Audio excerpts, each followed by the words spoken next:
உணர்வாக உடன் வாழ் என் இயேசுவே, உமதன்பின் சுடராக என் வாழ்வை தொடர்கின்றேன் நான்.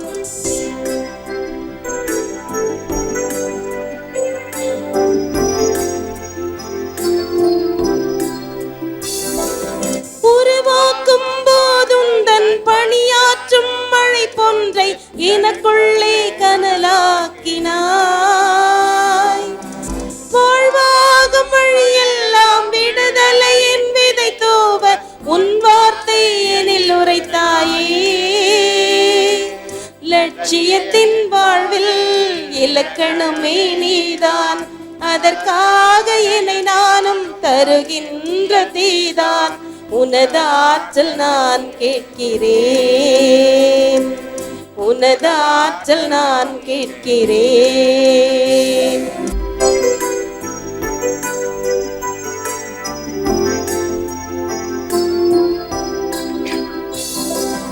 உன் கொள்கை வழி நின்று உழைக்கின்ற பொழுதெல்லாம் உன் நேச கரம் தாங்குமே. என்னென்ன இன்னல்கள் எழுந்தாலும் தடையில்லை உனை நம்பும் என் வாழ்விலே. இழக்கின்ற வாழ்வில் விடைதான் உன் சொந்தம், இறந்தாலும் இரவாது நிலையான பந்தம். உனதாற்றல் நான் கேட்கிறேன், உனதாற்றல் நான் கேட்கிறேன். உறவாக உணர்வாக உடன் வாழும் என் இயேசுவே, உமதன்பின் சுடராக என் வாழ்வை தொடர்கின்றேன் நான்.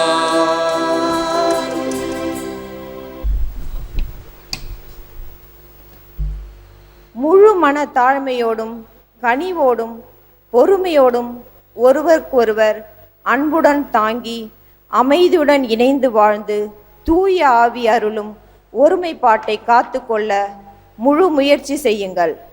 நீங்கள் ஒரே எதிர்நோக்கு கொண்டு வாழ அழைக்கப்பட்டிருக்கிறீர்கள். எல்லோருக்கும் கடவுளும் தந்தையுமானவர் ஒருவரே. அவர் எல்லோருக்கும் மேலானவர், எல்லாரும் மூலமாகவும் செயலாற்றுபவர். இது ஆண்டவர் வழங்கும் அருள்வாக்கு. இறைவா உமக்கு நன்றி.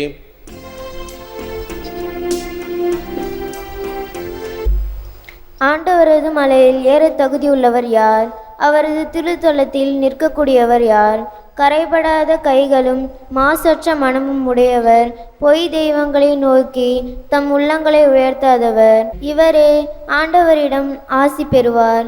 தம் மீட்பராம் கடவுளிடமிருந்து நேர்மையாளர் என தீர்ப்பு பெறுவார்.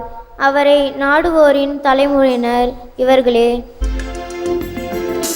அல்லேலூயா, அல்லேலூயா, அல்லேலூயா, அல்லேலூயா, அல்லேலூயா, அல்லேலூயா, அல்லேலூயா, அல்லேலூயா.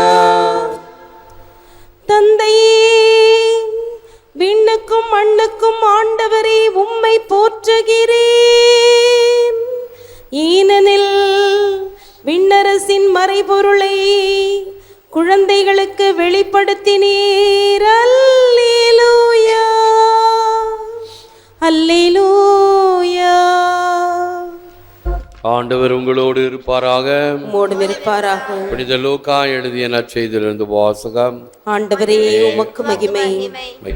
அக்காலத்தில் இயேசு மக்கள் கூட்டத்தை நோக்கி கூறியது, மேற்கிலிருந்து மேகம் எழும்புவதை நீங்கள் பார்த்ததும் மழை வரும் என்கிறீர்கள், அது அப்படியே நடக்கிறது. தெற்கிலிருந்து காற்று அடிக்கும் பொழுது மிகுந்த வெப்பம் உண்டாகும் என்கிறீர்கள், அதுவும் நடக்கிறது. வெளிவேடக்காரரே, நிலத்தின் தோற்றத்தையும் வானின் தோற்றத்தையும் ஆய்ந்து பார்க்க அறிந்திருக்கும் போது இக்காலத்தை நீங்கள் ஆய்ந்து பாராமல் இருப்பது எப்படி? நேர்மையானது எதுவென நீங்கள் தீர்மானிக்காமல் இருப்பதேன்? நீங்கள் உங்கள் எதிரியோடு ஆட்சியாளரிடம் போகும்போது வழியிலேயே உங்கள் வழக்கை தீர்த்து கொள்ள முயற்சி செய்யுங்கள். இல்லையேல் அவர் உங்களை நடுவரிடம் இழுத்து கொண்டு போக நடுவர் உங்களை நீதிமன்ற அலுவலரிடம் ஒப்புவிப்பார். நீதிமன்ற அலுவலர் உங்களை சிறையில் அடைப்பார். கடைசி காசு வரை நீங்கள் திருப்பிச் செலுத்தாமல் அங்கிருந்து வெளியேற மாட்டீர்கள் என உங்களுக்கு சொல்லுகிறேன் என்றார். இது கிறிஸ்து வழங்கும் வாழ்வு தரும் நற்செய்தி. கிறிஸ்துவே உமக்கு புகழ்.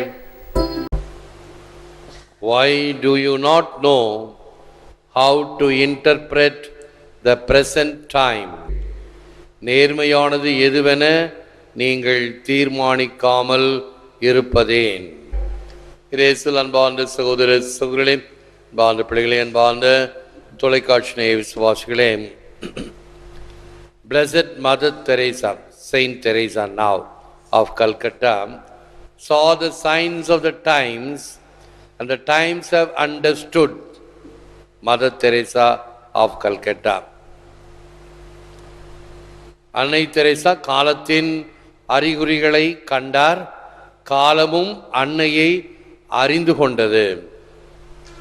அன்பார்ந்தவர்களே, நம்முடைய ஆலயத்தில் அன்னை தெரேசாவினுடைய சுரூபத்தை வைத்திருக்கிறோம். அவர் புனித பட்டம் பெற்றதன் நினைவாக.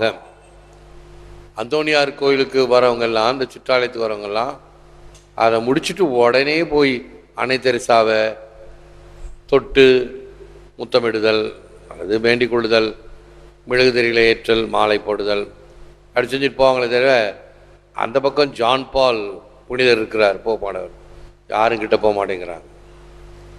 அவர் பெரிய போப்பாண்டவர்.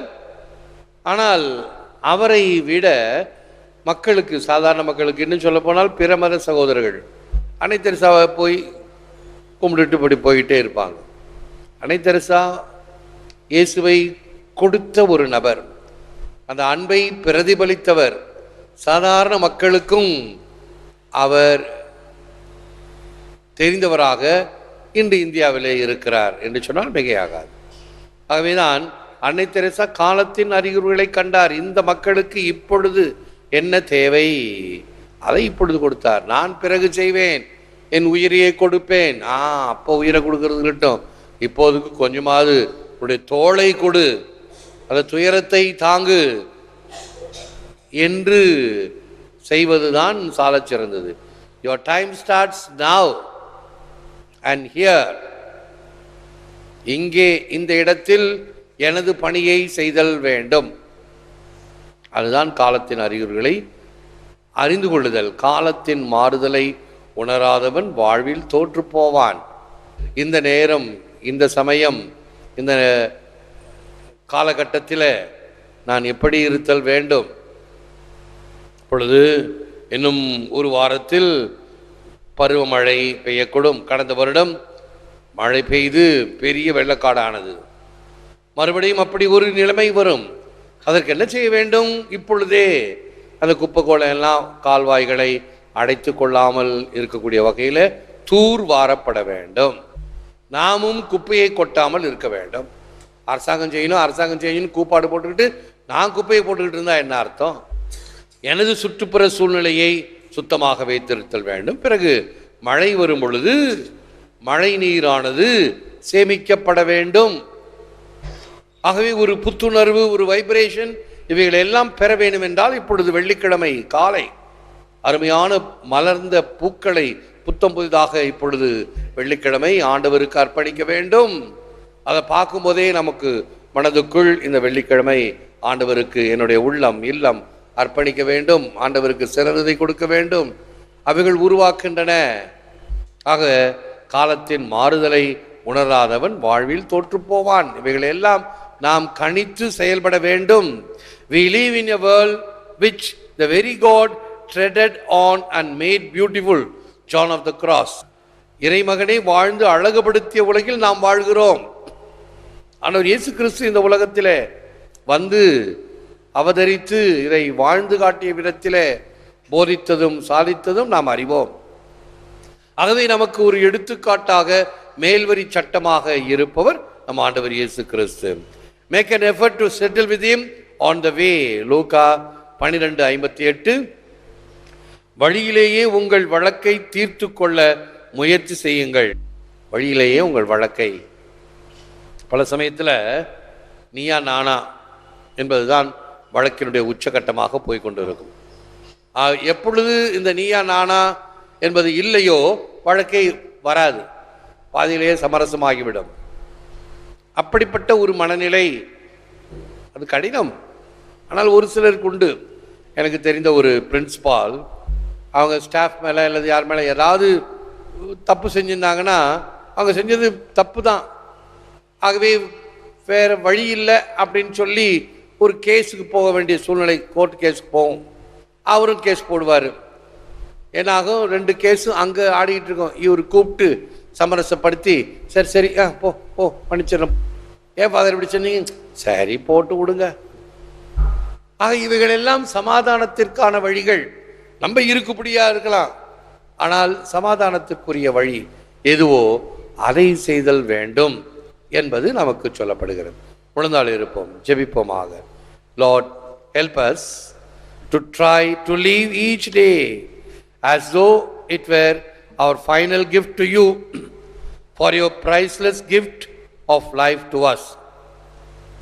அன்பே ஆண்டவரே, அகற்றிவிடும் என் குருட்டு தன்மையை அன்றாட வாழ்க்கை நிகழ்ச்சிகளிலே உம்மை கண்டுகொள்ளுகின்ற கண்களை தாரும். என் அயலாரிடமும் அறிமுகம் இல்லாதவரிடமும் ஏதோ தேவையால் வாடுவோரிடமும் உம்மை இனம் காணச் செய்யும். உமக்கும் பிறருக்கும் என் உள்ளத்தை திறந்து வைத்து உம்முடைய இத்திருமொழிகளை இடைவிடாது கேட்கும் உவகையினை எமக்கு அருள்க.